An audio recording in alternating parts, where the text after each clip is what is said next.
Hello and welcome back to the Tea and a Butty podcast. I'm Dominic. And I'm Erica. And today it's Travel and Culture Week, and we're going to talk about something that's very close to our dear little hearts. And I'm going to try not to get too wound up. And Erica's going to try not to get too wound up about this, because you know how bad it is of us getting wound up about things. It's the Beatles buying 3 Savile Row and turning it into an exhibition space for their history, memorabilia, and their last gig and recording studio. They're Apple Studios, basically. You know, they've rebought them and they're going to turn it into a museum next year. That's what we're wound up about. So buckle up, everyone. But Dominic buckle and up. Erica, you're Beatles fans. Why would you be wound up about this? Well, I'm not actually that wound up about it, because I think I told Paul about this ages ago in one of our many, many fireside chats. I'll tell you why I'm wound up. I'm wound up because it was my idea! I mean, I'm sorry. I always I'm sorry. had that. I always had that person idea. whose speakers I bust when I scream. Yes, person whose speakers who, if you haven't given up on us, thank you. But yeah, no, we're kind of like, oh, you know, it's a bittersweet. It's bittersweet for Erica. The only thing we woke up this morning to the news.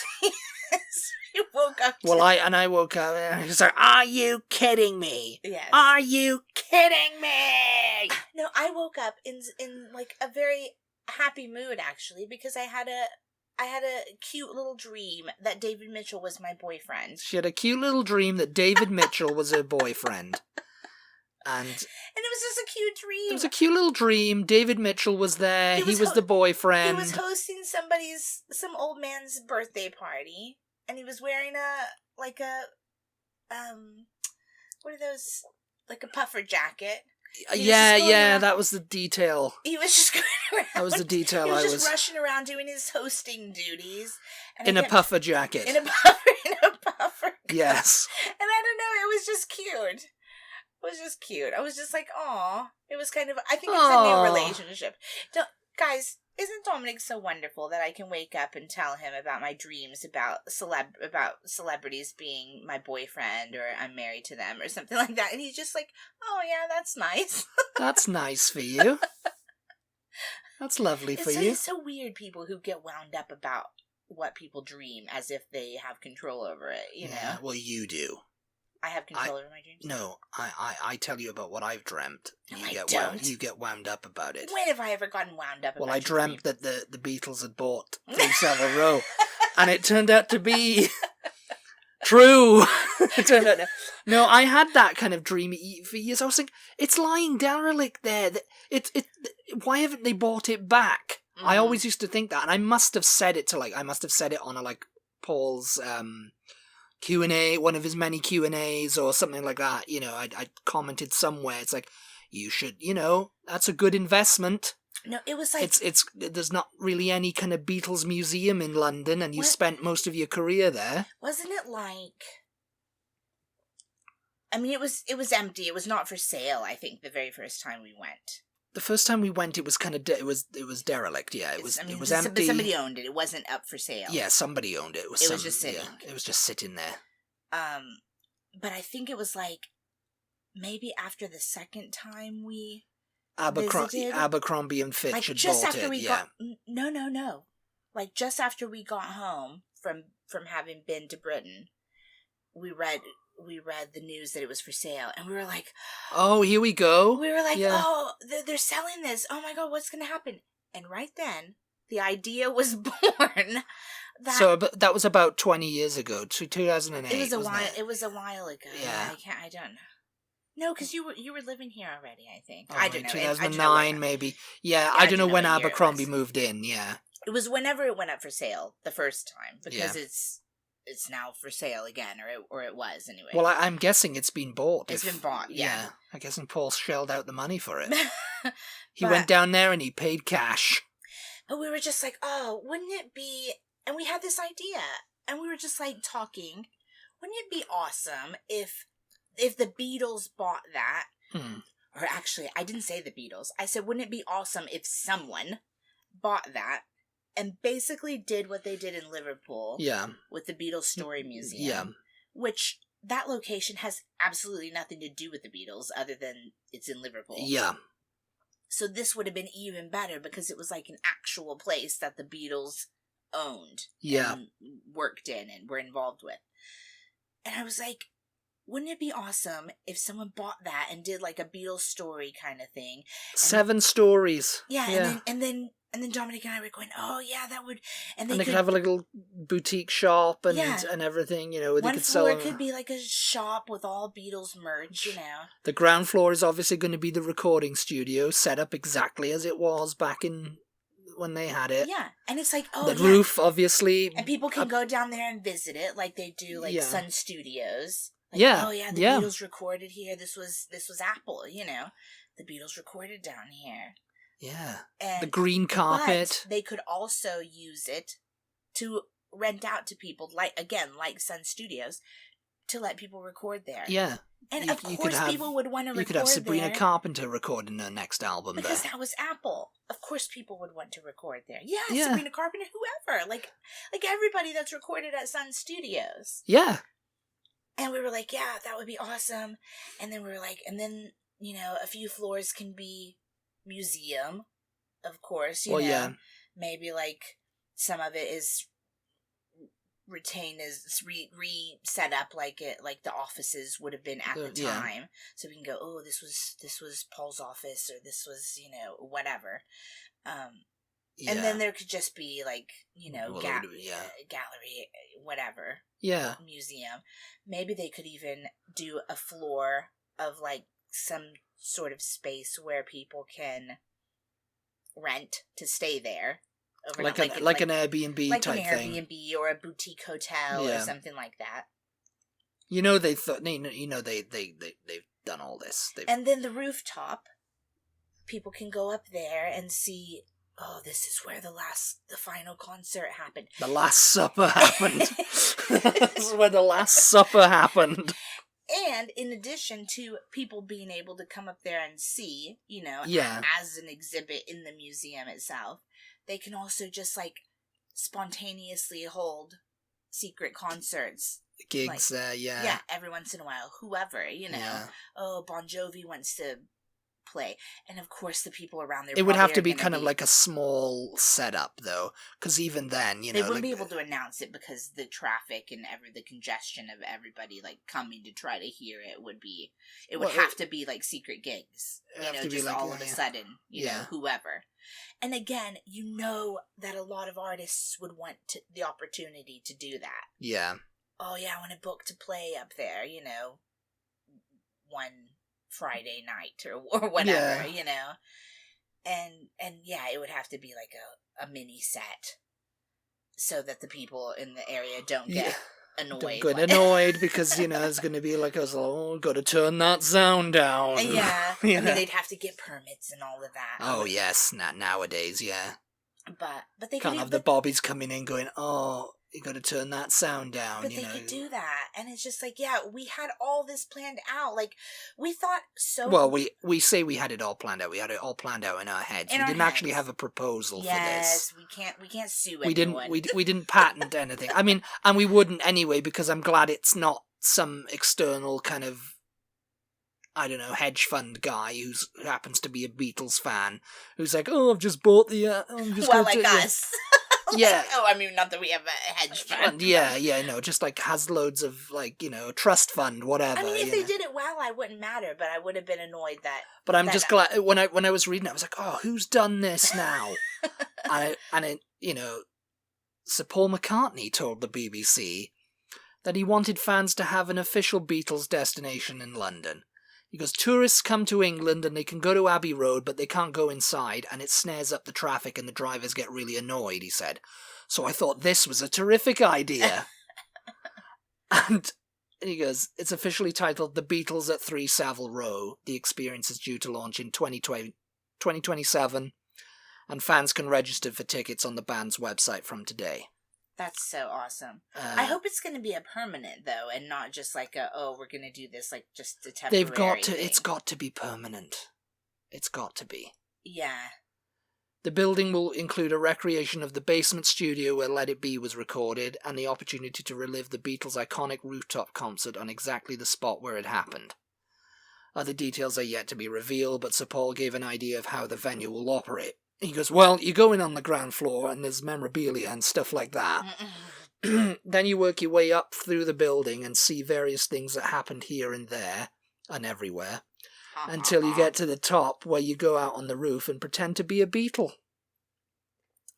Naturally, the building will also contain a shop for licensed Beatles products.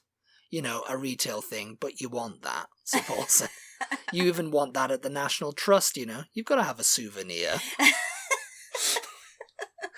But yeah, no, it's exactly like we thought it should happen. So it's like, yeah, I mean, that idea was out there in the universe, and that happens. And obviously, people have probably been, you know, what you should do? You should buy you should lease 3 Savile Row and turn it into an experience again. You know. But you know what? If anyone listening has what's that? An eidetic memory. Is that right? Yeah, photographic or eidetic, or just they can remember everything. Yeah. If anybody listening has one of those memories that can remember every moment of their life, and they've listened to every episode of this podcast, tell us which podcast it was, because I am certain that we mentioned this in this podcast, or that Dominic started to, because I was I did. I was determined not to put it out there. Because I was like, one of these days, Sir Paul McCartney's going to do it. Well, I was just trying to think, can we contact who owns the Beatles story? Let's contact them, see if they have enough money to buy Savile Row and go in on this with us, because we've got the whole plan. Yeah. But also, another $1 million idea. Another $1 million idea wasted. Gone. Finito. No, it's over. I am so glad it's the official Beatles. I'm glad that Apple are doing it. I mean, they've got a new creative team in now, a new CEO and everything. So he's and it's so exciting because he's energized. we can go and visit and see our idea brought. Well, yeah, no, I yes, this is our idea brought to life, and people are like, who are you? Who are you? It's like, did you hear the news? This is my idea. This is my idea, yeah. It's like, who are you? It's like, yeah, it's my idea. The one that came tough up with news this. to hear, you know. The one that came up with this. Are you? It's like, well, I came up with it too. It's like, I think, I saw a lot of people were doing it, and I think that's what they were planning to do, and I guess maybe they've got they're working with someone to do it, you know. Well, when it first went up for sale, when we originally came up with this idea that is now being executed by the Beatles, oh my god! And have you seen people arguing in the comments? The Beatles are not a thing anymore. There's only two of them. They're talking about the Beatles. They're talking about the Beatles company, which is Apple. Insufferable, I swear to. It's Apple. Yes. It's Apple Core, but they call them Beatles as a brand. Yeah, because it's the Beatles Limited now. You know. Yes. Which actually it originally was before Apple. When they first started the band and the publishing company, Brian was like, "We need a company name, the Beatles Limited." I think even toward the end, while they were still a band, they were seeing themselves as a brand. Well, yeah, because of course, they would talk about themselves like. Well, I mean, that's just kind of that's how that was to separate themselves from the insanity. Yeah, but still, it's kind of the same thing, you know. It's like, that's not me as a individual. That's George Harrison, the Beatle. That's I mean? and that's how Paul and they all thought of it. They probably all got together and was like, "Oh, do you look at yourself in the paper and think, oh, that's me?" Yeah. It's like, oh, those Beatles again, you know? There they go again. It's like, and no, George said it in an early interview of 1963 or something. He goes, oh, yeah, it's funny because I look at the paper and I go, oh, that's me, there I am in the paper. Yeah. You know, it's funny, I just think, oh, it's that other George Harrison. You know? Yeah. And it's easier to think of that. It's like, what's he been doing now then, eh? Yeah. You know? And so they still exist in that capacity, really. Yeah. You know, The Beatles are that other The Beatles those are other that, guys. Yeah, it's that band that was the Beatles. Yeah. You know, it doesn't matter that two of them are gone. They will always be the Beatles. Yeah. You know, I don't know what people are just annoying. No, they just say, oh, the Beatles were a band who made some records in the 60s. Yeah. And, oh, they're not going anymore because they split up in 1970. Yeah. And two of them are dead. Yeah. And that's it. They just see them as... And it's like, no, okay, it's a brand. Yeah, it's like, that's true for most bands, sure. Yeah. But the Beatles are much more than other bands. They're just much more... They're much more. Yeah, they are. So much more. But anyway, so when our original idea, when we originally came up with that idea, it was up for sale. And then very quickly, it seemed like it was announced, oh, Abercrombie's buying it. And Savile Row kind of went into meltdown because it's historically a tailor district, Savile Row. Actually, funnily enough, right, the bowler hat was invented in 3 Savile Row. Really? Yeah, that's where the concept for the bowler hat came up from. The whole British distinctiveness bowler hat businessman. I mean, the Victorians wore them, Victorian workers wore them, but then they became associated with like middle class and then upper class, you know, because it was the businessman in his bowler hat and pinstripe suit. In that actual building. Wow, that's really cool. And that's what I mean. I mean, that's probably something that Paul probably has considered as well. I mean, I say, Paul, this is Paul doing all this. This is Paul's idea. This is Paul's idea. We'll have to get in touch with him and let him know. Well, I mean, I'm sure he knows. Because, I mean, amongst former residents were General Robert Ross, who orchestrated the burning of the White House in Washington, D.C. in 1814. Oh, yeah?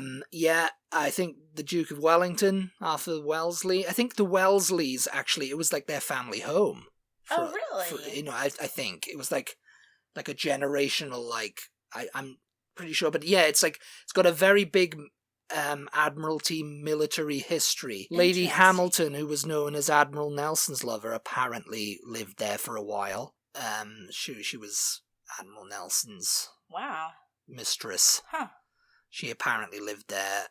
But yeah, a lot of like generals, and it's been a mainstay of like British military history. And then somebody goes, oh well, it was a tailor's district too, and in that building the bowler hat was conceived, you know. I'm surprised that it didn't have a plaque on there just for that. Actually, I mean, that's quite a. I don't know what was going on with it during because the Beatles bought it in 1968 for £500,000. Jeez, can you imagine? Because they needed it. Because you know, like that's when they formed Apple. They needed a headquarters. Because I think, did you find how much it was for sale for? Like, recently? No, I didn't. I think it was like 3.2 million or something. It was like 7, wasn't it? Oh, maybe. I mean, maybe it went up. It's a beautiful old historic building. If you don't know, what it looks like, look it up because it's really pretty. It's an attractive building. Yeah. Yeah. It's yeah, and it's just like, you know, and people, you know, on blogs and stuff when they talk about it, because it remained derelict for years, and people would break in. Oh, God. And stuff. Yeah. And I remember there was like a couple of people who used to be in Beatles tribute bands would break in every 30th of January or the 31st. Oh, yeah. So they could go up to the roof. And, it was like, because it was derelict. Yeah. But it was unsafe. Yeah. It was all unsafe.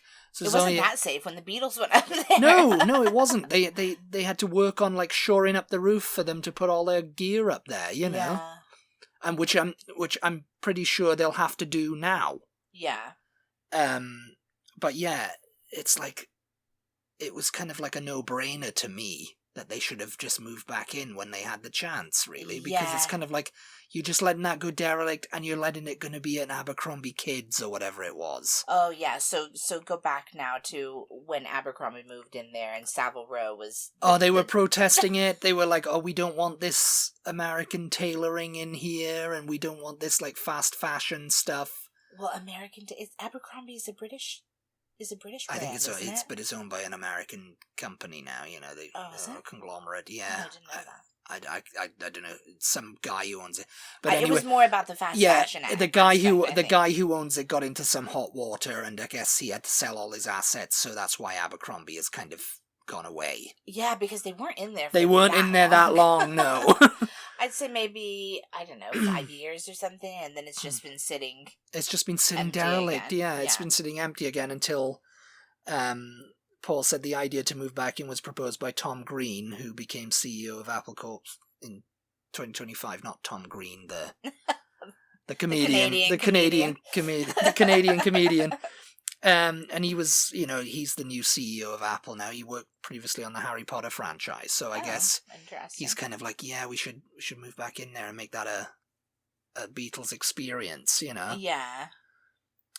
And so it was a trip going back there, Yeah. And Ringo said, oh yes, it was like coming home. They're all kind of like, oh yes, yeah, we should have. They're all united on this. We need to. And the idea has been put out there. We're putting it out. Are you going to put it out there now? No, that's what I was just about to say. We need to just plan on trying to. Well, I already registered for tickets, so. Oh, did you? Yeah. Although 2027, who must not be named will still be in office, and I'm scared to travel internationally with someone who's not a U.S. citizen. God knows. Oh, you don't need to call yourself not a U.S. citizen. Not on my account. But anyway, because on the opening, I think the chances are they're pretty big. Pretty good. That they're going to be up there. That Paul and Ringo, well, they'll at least be at the opening. They'll at least be at the opening. Wouldn't they? Why wouldn't they get up on the roof and maybe play Get Back? Yeah. Yeah. Yes. That would be a trip. That would be. Yeah. Does Ringo still go back to Britain? Yeah. He's got, kids who live over there and everything. Do they live over there? Yeah, I think Zach and... Because he lives in L.A. Yeah, I know, but he's multi-millionaire. You can go wherever he wants. Yeah, but once you get to be a certain age, you don't want to... You don't want to go wherever you want. You're just like, I just want to kick about here.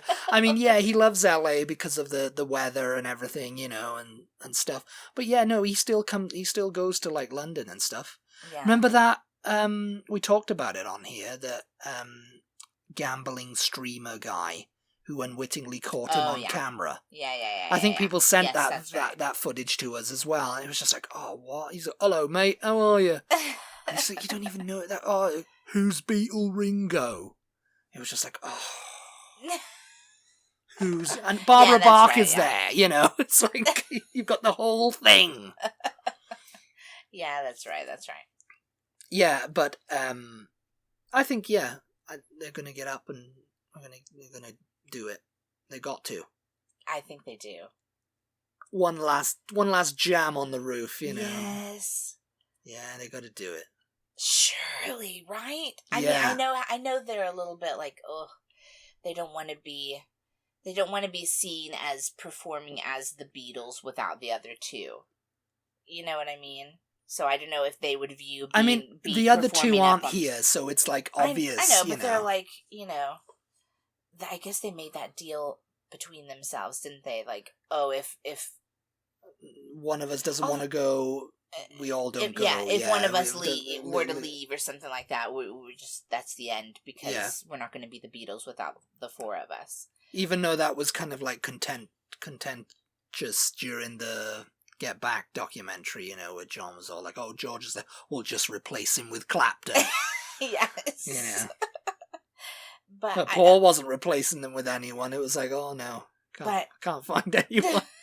But I know they can be a little bit.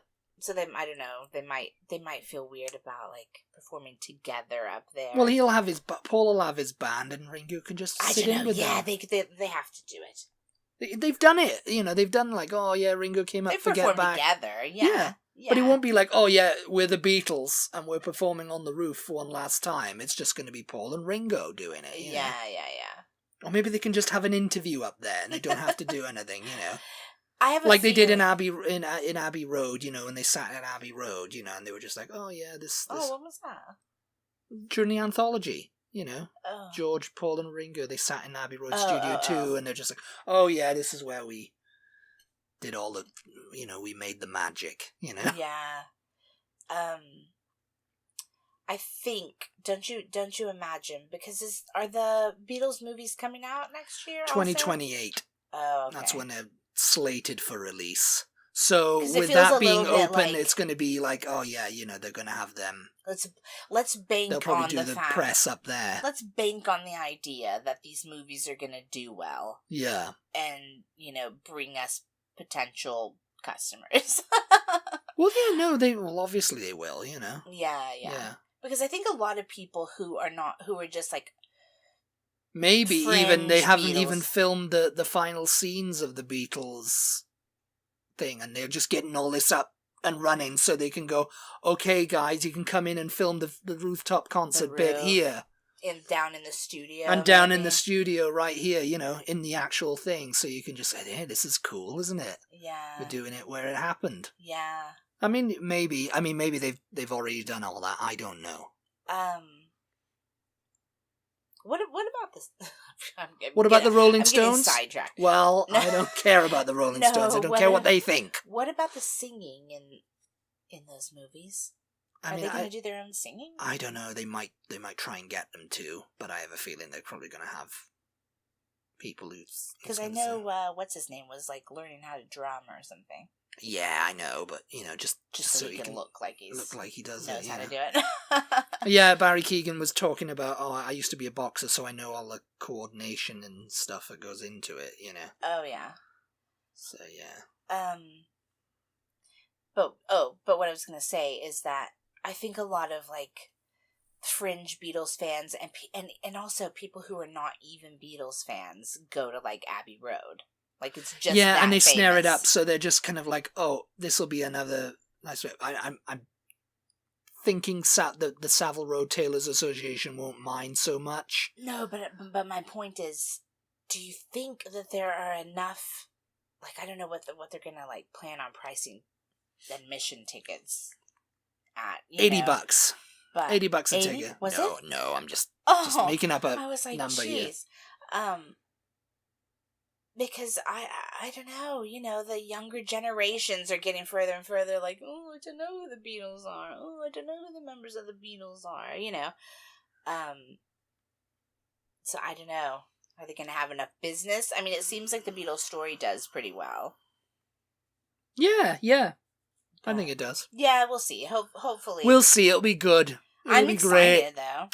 It'll be fab. After I got over the initial annoyance of our idea being stolen. Rolling around in your puffer jacket, just like David Mitchell. Maybe it'll have David Mitchell's voice guide you through the Beatles history. Like the audio tour. Yes, the Beatles is in 1968. 1968, the Beatles bought this for £500,000.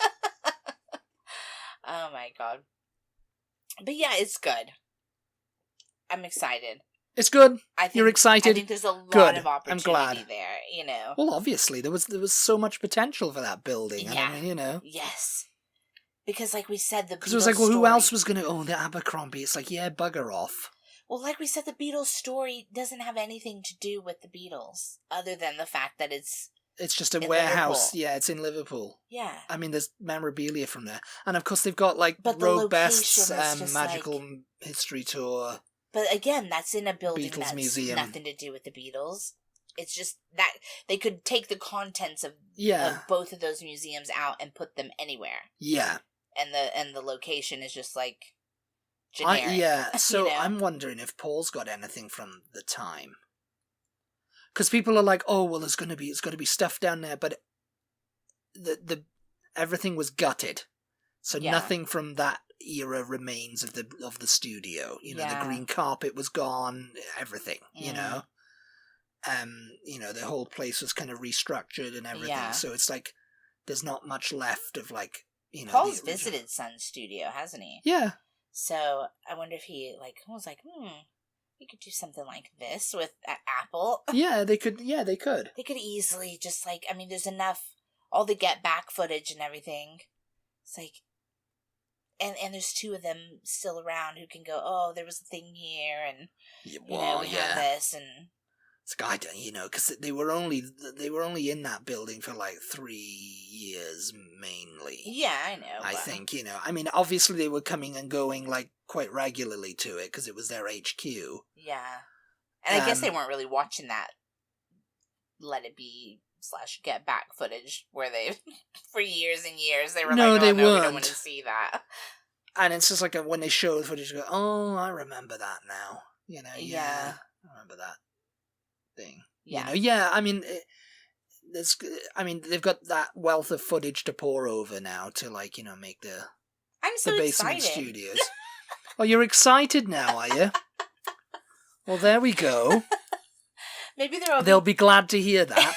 You said it's like 7 floors. It's 7 stories, yeah. So there'll be like a floor that's just admin, probably. There's a floor that's just admin, just museum or admin. The Chris O'Dell tribute floor, because she worked there at Apple. Yeah, she was an Apple employee for a while. Yeah, she talked about it, and the people that they brought in to work there, just kind of like that, just kind of like did stuff. They'll have to hire some girls to just stand outside all the time. I mean, hire some girls. I don't think you need to hire them. They'll just do it. No, to like just stand there permanently though, like young girls that can be in 1960s, Apple scruffs. 1968, 69. Yeah, they can just be the Apple scruffs, like how they would have been standing out there all the time. And you can play that George track, from All Things Must Pass. Must Pass. Yeah. Apple scruffs. Apple scruffs. How I love you. Oh my gosh. But anyway. How I love you. It would be, I think, I mean, I didn't know all that about the building itself, so I think it would be interesting to include a floor. I mean, whether they would do that or not, I don't know, but include a floor with some of just some historical information and stuff about the building itself, Absolutely. It doesn't even have to be Beatles related necessarily, but I mean, I don't know. Well, this is where they could even have a floor that's like dedicated to kind of like it's military kind of like connections and stuff like that. I mean. It's like and have it back to how it used to look, back then. I mean, is there like it's going to be a bit odd to have that, I suppose, because I don't know, because Savile Row is such like an iconic British tailor institute. Yeah. About this. This is where the suit made my tailor, Savile Row. James Bond was tailored at Savile Row. And then the bowler hat again is like iconically British. So I don't see actually. At first I was like, oh, maybe they'll include it, but then maybe it might be weird. But if they just do like a history, and then we get into the Beatles years. Yeah. And here's the main part of the museum. Yeah. But like they could easily have a little like, oh, this historically this area of Savile Row was for X, Y, and Z, and the bowler I'd just be happy to go around and explore it. And they can sell bowler hats in the gift shop. Yeah. Beatles branded bowler hats. Yes. Because and they could have the Beatles when they did that photo shoot. It was probably in Savile Row with all bowler hats and the pinstripes. Yeah, that was probably shot in Savile Row. See, now we're giving them so many more ideas. Yes, Tom Green, if you're listening, go ahead and do that. Somebody with influence, or if you know anybody with influence, send this podcast to them. We'll just give them our ideas for free, okay? Yeah. They don't have to owe us anything, but they need to have the I think they do. They owe us just we can be the tour guides. Yeah, and we can live there. and I'll dress up like John, you can dress like Yoko, and we can just be permanently sitting in a bag. They can make in the reception area. They could make a floor of it like a little studio apartment, and we'll just live there like they do with the National Trust. Yeah. And we'll just live there. Yeah, and we'll be like the caretakers. Yeah. We won't let anything happen. Yeah. Yeah. So. We've been watching The Comeback too much now. We're just leaving in all the awkward, cringy pauses. Cringy pauses, you know. It's like, yeah. Anyway, The Comeback. I think that's about it. Isn't it? I think we're way over time. I hope you enjoyed this episode. If you're not a Beatles fan and you really do not care about this, then apologies. Yeah. Tune in next week and it'll be Beatles free, I'm sure. It will be? I don't know, I might mention them again. Isn't it food and drink next week? Yeah, I might mention beans on toast or... What does that have to do with the Beatles? The Beatles loved beans on toast. Ringo and his suitcase of beans. Yeah, yes, but they all loved it. They all love beans on toast. And so do you need to eat it. But anyway, I hope you enjoyed. Thank you, as always, for tuning in. We really appreciate your support. Shout out to our patrons for their continued support. We appreciate you guys. Yes. Be sure to give us a follow on social media. If you don't follow us already, we're at TButty, TEABUTTY across all socials. And we'll talk to everybody next week. Next time. Goodbye. Goodbye.